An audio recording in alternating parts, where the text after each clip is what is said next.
Dear friends, welcome to our second part of the Gita Success series. We are speaking about Arjuna's questions, and we will continue now.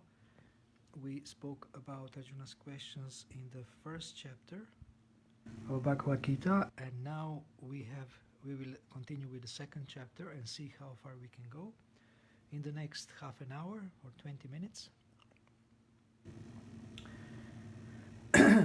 So first, Arjuna's questions were from the platform of his conditioned nature. But then later, his questions became more appropriate, more spiritual. So here is a here is a question in chapter 2, text 4.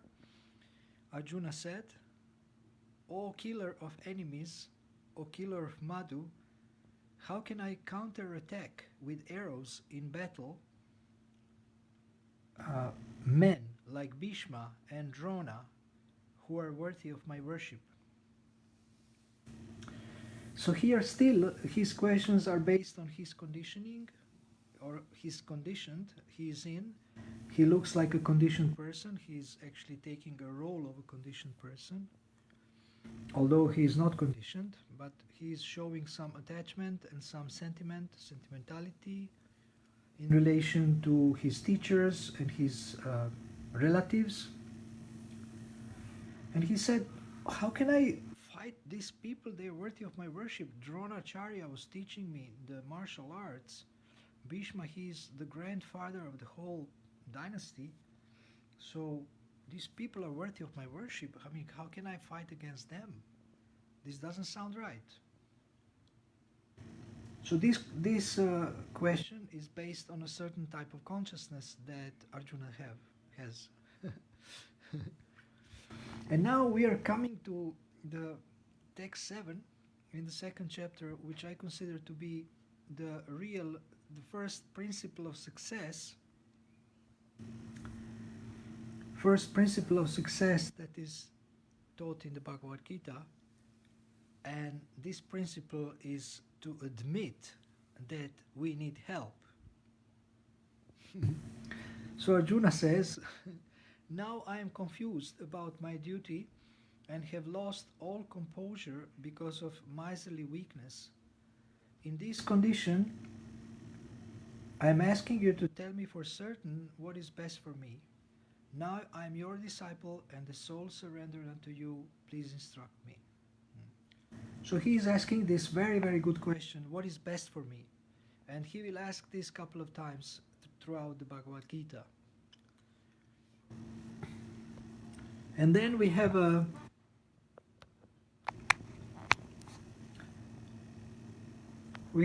the next question, which is all the way verse 54. This chapter has 72 verses. So verse 54, Arjuna is asking about the symptoms of one whose consciousness is merged in transcendence. How does he speak, and what is his language? How does he sit, and how does he walk? So last time I promised we will speak in detail about this, but this is a big section, and I will shift it to some other opportunity, some other occasion later, because now we are focusing on Arjuna's questions, and we will not get into detail about the qualities of the person who is in transcendental consciousness. This we will do some other time. Here also. So now we are going to the chapter 3, and first two verses are also questions by Arjuna. Arjuna said, O Janardana, O Keshava, why do you want to engage me in this ghastly warfare if you think that intelligence is better than fruity work? So in the previous chapter, chapter 2, Krishna has stated that intelligence is better than fruity work. But Arjuna didn't understand. Why should I fight then if intelligence is better than fruity work? So Arjuna's confusion was that it's better not to act, it's better not to fight, because fighting is fruitive work. This was his understanding, but he didn't understand that fighting for the right cause, fighting for the spiritual cause, fighting for Dharma, or how you say, following, based on Dharma, it's not a fruitive work. And then in the second verse, he also confirms his bewilderment, his confusion. He says, "My intelligence is bewildered by your equivocal instructions." Equivocal means double meaning. So he is not sure. He's not sure why Krishna is telling him these things, why he should engage in warfare. So again, he is asking the same question, please tell me decisively, which will be most beneficial for me? Again, what is best for me? What is beneficial, most beneficial for me? This is an excellent question. And in any, for example, during the day, you can ask yourself, okay, what is the most valuable use of my time right now? What is the most valuable use of my time right now? So you can waste so much time during the day doing all kinds of things, but you can engage in self-realization, you can engage in some spiritual activity, meditation, soul searching, introspection, and in this way develop peace within, peace within.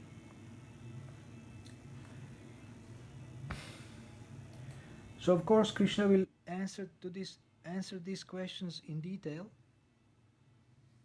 and Arjuna will benefit from his answers. And fortunately Arjuna understood very well Krishna's answers. We will see this later. And then there is one more question in chapter 3. Arjuna said, "O descendant of Vrishni, by what one is impelled to sinful acts, even unwillingly, as if engaged by force?"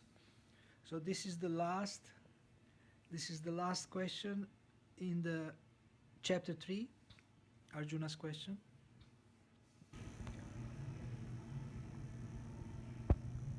It seems that something is pushing us to do sinful activities.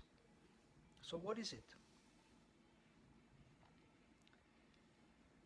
Material energy, or Krishna's illusory energy, also known as Maya, is actually pushing us to engage in sinful activities, telling us that we will enjoy, that we will be happy if we do these sinful activities. And what are the sinful activities? What are the sinful acts? There are 4 main sinful activities: eating meat, fish and eggs, gambling, illicit sex, and intoxication, including coffee and very heavy teas. Herbal teas are okay.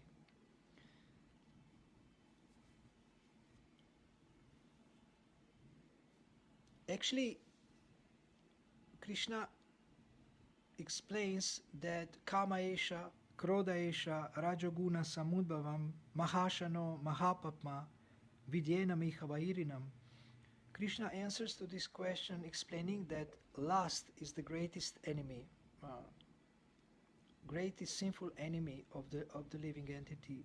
And lust is a type of energy which comes from the material energy, and it pushes the living entity to engage in sinful activities, so that living entity can remain in illusion and can remain in the material world. Because those living entities who want to forget Krishna, they actually get this pushing of material energy and to engage in sinful activities, and in this way remain changing bodies, remain in different bodies in this material world. So this force, this very, very powerful force, we can say comes from Kamadev, or the lord of lust, Kamadev, and it's forcing the living, it's pushing the living entity. And if the living entity cannot control his mind, then he will become a victim, and he will become entangled more and more in the cycle of birth and death.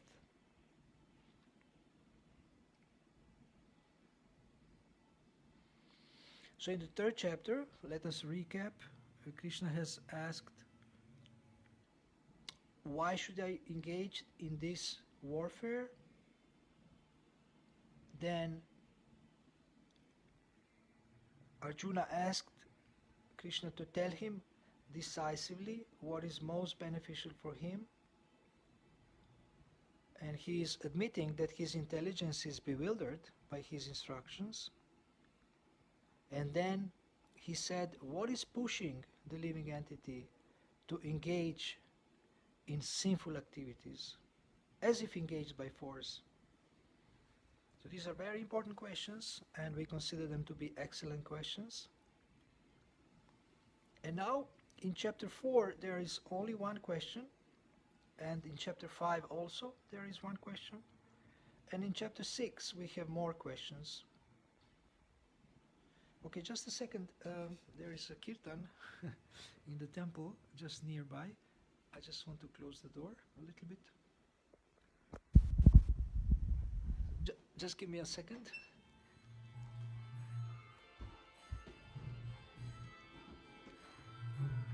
Oh no, it's not possible because they closed the window because of the neighbors and opened the door. So that's why I'm hearing kirtan so loudly in my room, which I have two doors between me and the temple room, but still I can hear it very, very well.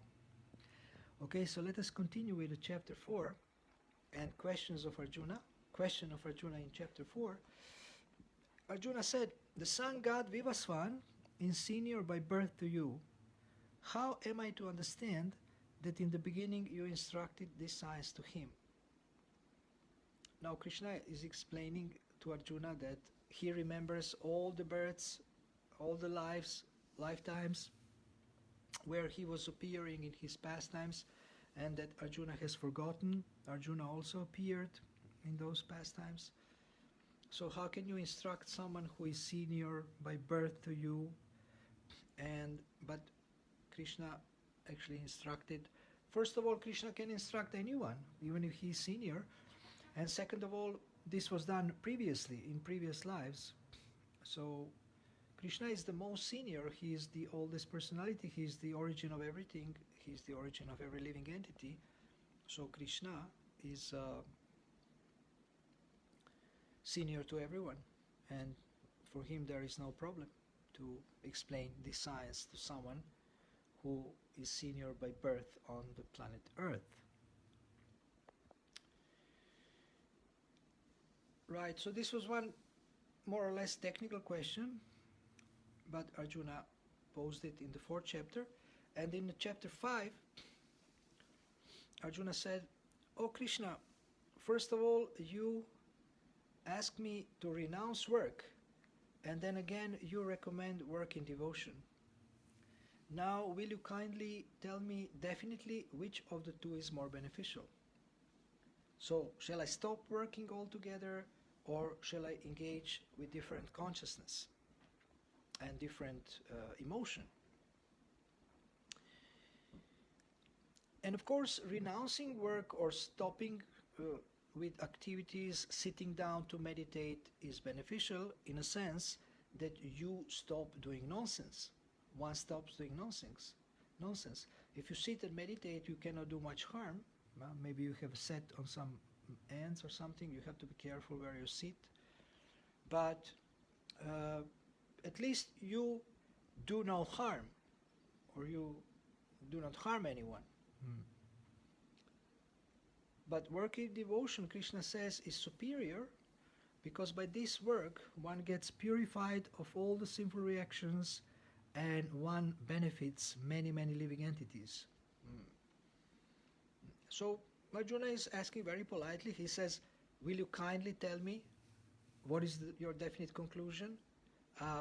Which of the two is more beneficial? And of course Krishna says, work in devotion is more beneficial. This is the highest form of work.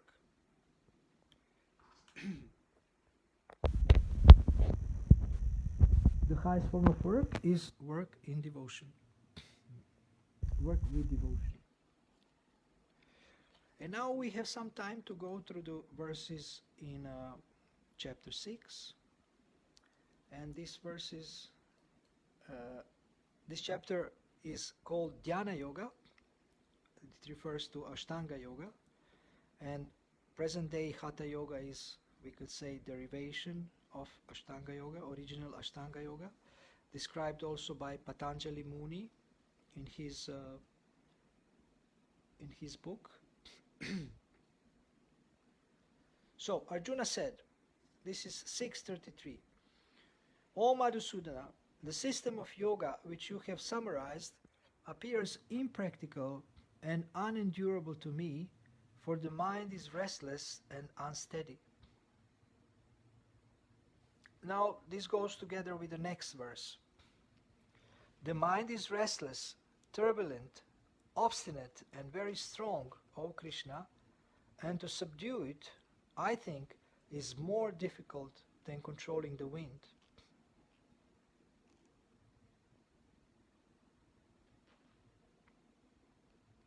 So Krishna doesn't have a form of a question, but it is a question by Arjuna, and Krishna will answer, Krishna will comment on this.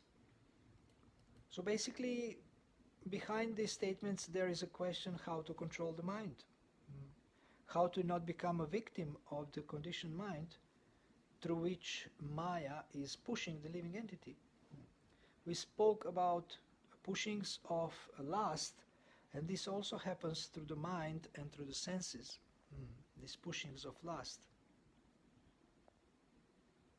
So he says it's more difficult than controlling the wind, and controlling the wind is impossible. And what is more difficult than impossible? It's just outrageous. So to subdue the mind, to control the mind, is more difficult than controlling the wind. And Krishna says, yes, I agree that it is difficult to control the mind, but it's possible by constant practice and detachment. Constant practice and detachment. So what is our practice? Our practice is to chant the holy name of the Lord, to focus the mind on the transcendental sound of Maha Mantra, Hare Krishna, Krishna Krishna, Hare Hare, Hare Rama, Rama Rama, Hare Hare. Then the mind can become peaceful, it can just be immersed in the transcendental sound vibration of the holy name of the Lord, and be purified, become not only peaceful but also blissful. Not only peaceful but also blissful. By chanting the transcendental vibration of the holy name, one can become blissful. Because the holy name is the source of all pleasure, reservoir of all pleasure. The holy name is non-different from Krishna, and therefore it's the reservoir of all pleasure. Because Krishna is the reservoir of all pleasure. So the impossible thing is possible if one takes shelter of Krishna. Krishna says, my divine energy is very difficult to overcome.